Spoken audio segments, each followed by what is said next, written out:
Bonjour Claude Lebrise. Bonjour Eric. Vous êtes fondateur et directeur technique de Drop & Plug, une société spécialisée dans l'installation de dispositifs de recharge pour voitures électriques, mais un peu plus que ça, on va y venir très rapidement. Pouvez-vous nous présenter Drop & Plug en quelques mots ? Alors Drop & Plug est issu de recherche et développement qu'on a fait avec Enedis depuis quelques années. J'ai créé la société en février 2020, juste avant le Covid, et puis j'ai fait rentrer un actionnaire et donc qui est devenu majoritaire depuis quelques mois, depuis l'an dernier. Et donc on fait de la recherche et développement sur tout ce qui est recharge et surtout pilotage de charge pour justement travailler sur le réseau et pas prendre en défaut le réseau électrique. Alors vous avez une activité, je dirais, relativement classique, entre guillemets, d'installation de bornes électriques. Je crois que vous avez déjà installé plusieurs sites. Absolument. On en est à plusieurs centaines de bornes installées, de points de charge fixes. Donc on est, comme beaucoup d'installateurs aujourd'hui, c'est très classique. Et puis à côté de ça, on essaie d'innover. Voilà, donc c'est pour ça que je vous ai invité, parce que j'ai trouvé vraiment le sujet intéressant. Je vous ai invité parce que vous avez développé un dispositif de recharge mobile événementiel. De quoi s'agit-il exactement ? Alors, ce sont des stations mobiles pour laquelle j'avais écrit le cahier des charges il y a maintenant un peu plus de 4 ans et que j'avais présenté à mon partenaire, on va dire historique sur le réseau, c'est-à-dire Enedis, en leur disant que ce qui serait bien, c'est de pouvoir disposer d'un outil qui permet ponctuellement de créer un espace de charge pour plusieurs voitures, et donc nos stations mobiles ont été conçues de cette façon, c'est-à-dire qu'on vient se plugger, et on s'installe quelque part et tout d'un coup on a un parking avec 10 points de charge possibles. Donc ça, c'est vraiment de la recharge événementielle. Vous avez déjà réalisé des opérations en 3 ans. Notamment, vous avez commencé avec pas des moindres, je dirais, puisque c'est le Tour de France, c'est ça ? Alors effectivement, pour faire un POC, beaucoup de gens m'ont dit c'est extrêmement risqué de faire un POC sur le Tour de France, mais on avait fait des tests. POC, je précise, c'est proof of concept, preuve de concept. Oui, voilà, c'est ça. Donc c'est quand même risqué d'aller sur un événement d'envergure tel que le Tour de France. Bon, on avait fait des tests, donc on était certain de le réaliser sans difficulté, et effectivement, ça s'est avéré fiable. Et donc depuis, l'aventure continue sur le Tour de France et d'autres événements. Très bien. Donc là, vous continuez sur le Tour de France. Donc voilà, vous allez faire, ça va être votre 4e édition déjà du Tour de France, c'est ça ? C'est ça. C'est la 4e édition et on est passé de 1 station à là maintenant on est à 3 stations en simultané sur les étapes. Ouais. D'accord. 3 stations qui comptent combien de bornes chacune ? 10. 10. Ah ouais. Donc vous avez la possibilité de recharger 30 voitures. Oui, alors comme on organise des rotations, on a tous les jours entre 40 et 50 voitures qui viennent, on va dire, biberonner des électrons aux stations. Et il y a un parc important de voitures électriques maintenant sur le Tour de France ? En fait, de plus en plus, mais c'est vrai que le sujet de la décarbonation de la caravane du Tour est un vrai sujet réel. Il y a plus de 1000 véhicules au quotidien qui sont utilisés sur la caravane, enfin en tout cas sur tout le dispositif Tour de France. Donc ça va effectivement des véhicules légers en passant par les utilitaires, les camions, les bus. Enfin, aujourd'hui, c'est un vrai sujet. La décarbonation. Et quel bilan tirez-vous déjà de ces premières expériences avec le Tour de France ? Alors déjà, le système est fiable. Nous, ce qu'on veut aussi prouver, c'est que compte tenu des niveaux de consommation des stations, puisque chacune d'entre elles a une capacité de raccordement, de fourniture d'électricité d'une puissance de 250 kVA. On n'a pas voulu aller au-delà pour des raisons de praticité et surtout pas dépasser une puissance de tarif jaune, autrement ça devient très compliqué. Mais par contre, 250 kVA, ça permet de faire des recharges quand même assez importantes. Et on a un panachage de points de charge, c'est-à-dire qu'on peut charger en courant alternatif, mais aussi on a des chargeurs en courant continu. Alors kVA, je précise pour les auditeurs, c'est pas confondre avec, voilà, c'est pas kilowattheure, donc c'est différent. Et ça permet d'avoir des points de recharge qui montent jusqu'à combien de kilowatts en puissance ? Alors nous, on a des chargeurs à 40 kilos. En fait, au-delà, ce qui nous a restreint dans l'utilisation des chargeurs en courant continu, c'est le poids. Puisque tous les jours, chaque station bouge. Donc, on doit et raccorder et déraccorder, installer, et il nous faut environ entre 45 minutes et 1h30 maximum pour mettre une station et ses 10 points de charge en service. Donc c'est rapide, mais la rapidité, la contrepartie de ça, c'est que j'ai limité la puissance des chargeurs DC à 40 kilowatts de puissance, parce qu'autrement ils sont trop lourds et donc ça devient très compliqué. Ce qui est déjà bien, ce qui est déjà assez bien dimensionné, donc parce que j'imagine que les voitures rechargent pendant les étapes de nuit. En fait, il y a les deux. C'est-à-dire que il y a des stations qui sont arrivées et départ, donc elles viennent ponctuellement se charger. Elles ont un temps limité d'accès à la station parce qu'elles vont participer à la caravane ou à la course, et donc forcément elles ne sont pas là la nuit. Donc pour elles, on met à disposition les chargeurs à 40 kilos, ce qui leur permet assez confortablement en 3/4 d'heure à 1 heure de récupérer jusqu'à quasiment 200 km d'autonomie. Donc là, c'est largement suffisant. Mais on avait besoin de ces chargeurs en courant continu, ce qui n'était pas le cas lors de la première édition et de notre participation, puisque je n'avais que des chargeurs en courant alternatif à 22 kW. Et alors, comment ça fonctionne d'un point de vue technique? C'est-à-dire que vous avez donc une espèce de remorque en fait, que vous allez elle-même connecter à un point d'arrivée, un point sur le réseau. Sur le réseau et ensuite cette remorque de dispatch avec plusieurs bornes de recharge, c'est ça, plusieurs prises. Oui, c'est ça. Ouais. Pour aller très vite, c'est comme une multiprise géante. Voilà. D'accord. Donc nous on fait au préalable toutes les études de raccordement et de puissance disponible en fonction de ce que ASO nous transmet sur les étapes du tour, l'organisation, les lieux d'arrivée et de départ de la caravane, de manière à ce qu'on sache tout de suite, qu'on soit en capacité de faire les études et surtout de déterminer quelles sont les puissances maximales dont on pourra disposer le jour de l'étape où on viendra se connecter au réseau. Donc ça nécessite un gros travail, donc en amont d'études, des points de charge, de connexion. Et après, avec les équipes d'Enedis, on met tout, on fait des fiches navettes, c'est-à-dire qu'on édite autant de fiches qu'il y a de points de raccordement, c'est-à-dire que globalement, on en a 63 pour 3 stations, puisque 21 étapes. Et chaque station fait les 21 étapes, et donc pour chacune d'entre elles, on va éditer une fiche descriptive, et donc c'est nous qui faisons tout ce travail. Donc ça nécessite quelques semaines de boulot. Question peut-être un petit peu naïve, mais vous branchez où? C'est quoi le point de la remorque? Enfin, elle se branche où? Sur une prise? Elle se branche sur un poste HTABT, c'est-à-dire un poste de transformation entre du courant haute tension vers la basse tension. On les voit souvent, c'est des postes enfin les gens passent devant, ils savent pas trop ce que c'est, mais c'est des postes où en général il y a de la puissance. Et donc, on fait toutes ces études-là et on essaie d'en trouver un systématiquement le plus près possible des endroits qu'ont déterminés ASO comme étant les meilleurs lieux et on valide ou pas les endroits de raccordement.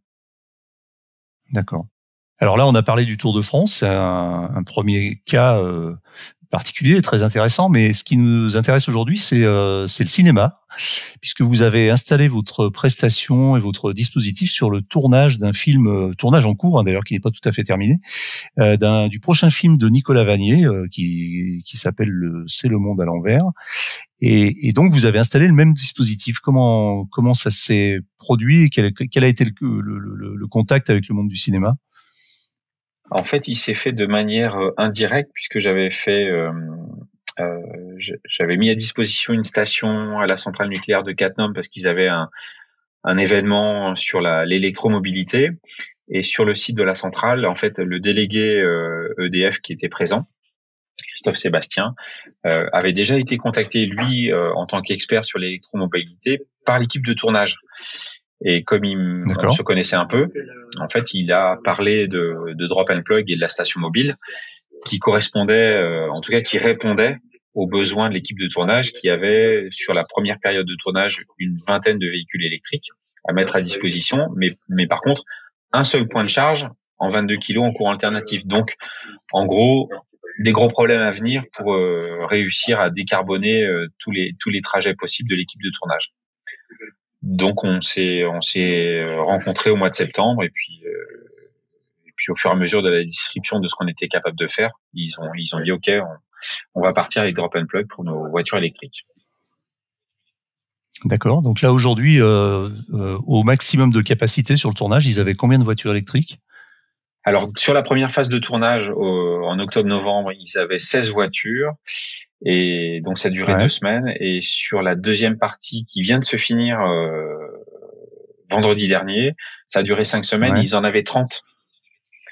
Ah oui, 30. Donc, ce qui fait que... voitures, ouais. Alors, alors, on a doublé le nombre de chargeurs en courant continu, puisqu'on est passé de 3 chargeurs DC à 40 kg à 6. Et la puissance de raccordement de la station étant de 250 kVA, en fait, toutes les rotations de véhicules se sont faites sur les 6 chargeurs en courant continu, puisque les chargeurs AC étaient pas suffisamment puissants pour leurs usages, répondre à leurs besoins. Voilà. Donc la station. Et là, vous étiez dans un cas un petit peu.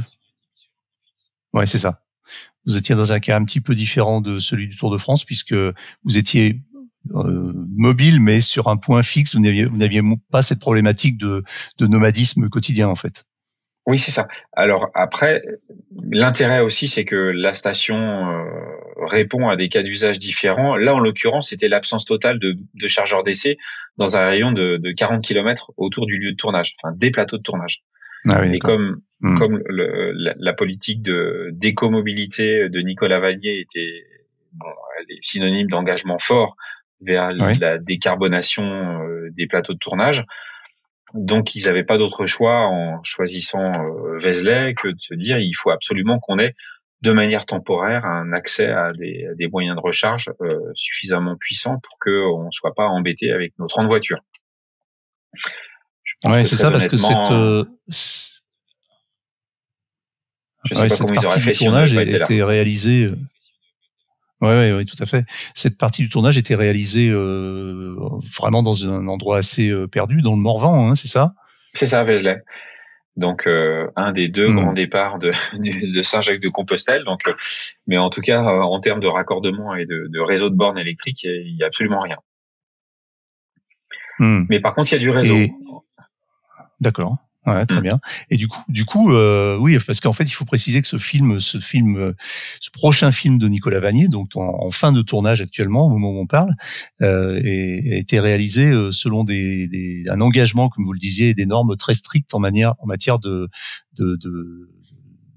environnementale et de décarbonation. Donc, il y a tout un tas de dispositifs, des voitures électriques, recharge mobile, et puis probablement d'autres points sur lesquels ils ont été très vigilants pour le tournage. Vous en tirez quel bilan de ce tournage là? C'est la première fois que vous faisiez un tournage?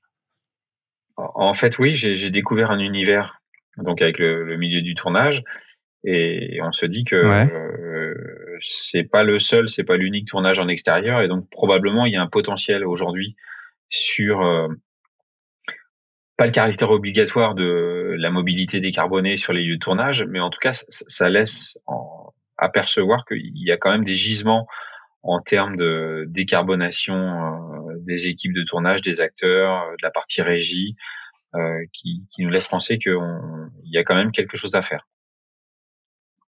Très bien. J'ai une dernière question pour vous, Claude Lebrise. Est-ce que vous roulez vous-même en voiture électrique? Absolument. Donc, on est à la maison à 100% électrique. Donc, ma femme a une ID3 et là, dans le cadre d'un partenariat avec Skoda, qui est un de nos gros partenaires sur le Tour de France, et également une Skoda Enyaq. Donc ça nous permet de rouler à l'électron. Et vous avez pu le constater là récemment, puisque vous revenez de Bilbao. Vous avez fait justement un aller-retour pour faire un check-up sur place des installations électriques pour les premières étapes du Tour de France qui va démarrer dans quelques jours là. Ah oui, on y sera dès le 28 donc à Bilbao pour le grand départ, l'installation de stations mobiles, et il fallait faire des repérages et voir si le réseau électrique et les puissances disponibles sur les 3 étapes espagnoles, du Pays Basque espagnol étaient bonnes, et donc je suis descendu avec l'Enyaq, et donc donc un peu moins de 2000 km en 2 jours en mobilité décarbonée, ça tient, c'est parfait. Et ça s'est bien passé. Alors là, vous étiez juste avec la voiture, hein, vous n'aviez pas tout le dispositif avec vous et pas la fameuse remorque multiprise. Petite parenthèse comme ça, avec une Enyaq 2000 km, on fait des recharges tous les combien? C'était de l'autoroute Alors entre Bilbao et Nantes, puisque je suis remonté jusqu'à Nantes. Le temps normal, c'est 7h10 et j'ai mis 8h40. Donc, ça ajoute 1h30, mais de toute façon, même quelqu'un en mobilité carbonée, on va dire, avec un moteur thermique, va s'arrêter. Et donc là, je me suis arrêté 3 fois 25 minutes. Donc, c'est tout à fait raisonnable, honnêtement, tous les 200 km. Ah ouais, complètement. Et c'était des charges rapides sur autoroute, type Unity, ou vous avez diversifié un peu? Non, dans ces cas-là, je m'arrête, je prends un café et puis je repars, quoi. Mais effectivement, en 25 minutes, l'Enyaq prend en puissance, il va jusqu'à 170 kilos, ce qui est au-dessus de ce qui est annoncé par le constructeur, puisque normalement elles sont vendues avec des chargeurs et un BMS qui acceptent 135 kilowatts. Et là j'étais à 170 de temps en temps, donc ça va très vite. Et en 20 minutes, on récupère de quoi faire quasiment 200 km, donc c'est parfait. Ouais, c'est ça. Ouais, le temps de faire une petite pause, de toute façon, qui est toujours recommandée toutes les 2 heures, entre 2 et 3 heures. Oui. Lorsque vous déclenchez un chrono, quand vous arrêtez sur une aire d'autoroute, même avec votre thermique, et que vous êtes à 2 ou 3 personnes, et que vous allez vous allez prendre un café, vous passez aux toilettes, en fait, les 20 minutes, elles passent. Elles sont déjà là. Bien sûr. Donc, on se rend compte qu'il n'y a pas de différentiel en termes chronométriques entre la recharge. Si vous arrêtez tout de suite et vous mettez votre voiture en charge, le temps de faire le tour, vous allez vous rafraîchir un peu, vous discutez avec vos amis. En fait, les 20 minutes, elles sont passées. Ouais, là, complètement. Bah, d'ailleurs, les bornes étaient disponibles, donc on n'était pas dans la grande transhumance estivale où probablement on sera beaucoup plus à utiliser les chargeurs. Mais en attendant, ça marche très très bien. J'ai interviewé récemment un responsable de Vinci sur justement le sujet de la recharge sur les aires d'autoroute, puisque Vinci est en train d'équiper toutes ces aires. Et il m'expliquait que donc une étude montrait que le temps moyen d'arrêt sur une aire de service est de, je crois, 25 ou 30 minutes, quel que soit le mode de propulsion, thermique ou électrique. Donc, il n'y a pas de différence. Ça corrobore ce que vous êtes en train de dire. Et effectivement, c'est le temps moyen. Donc, qu'on soit en électrique ou en thermique, si on roule raisonnablement et qu'on fait des pauses régulières, ça va pratiquement pas changer le temps de trajet. Il n'y a pas de différentiel. Je suis même arrivé avec un petit quart d'heure d'avance par rapport à ce que l'application ChargeMap, ce que j'utilise aussi. Bah oui, non mais elle est très très bien pour programmer les arrêts et le timing, quoi. Donc non, c'est parfait. Ça a bien marché. Et puis, je suis très satisfait de ma descente à Bilbao et mon retour. Très bien. Eh bien, merci Claude Lebris. Je rappelle que vous êtes fondateur et directeur technique de Drop & Plug, une société spécialisée dans l'installation de dispositifs de recharge pour voitures électriques. Merci beaucoup. Merci beaucoup, Eric.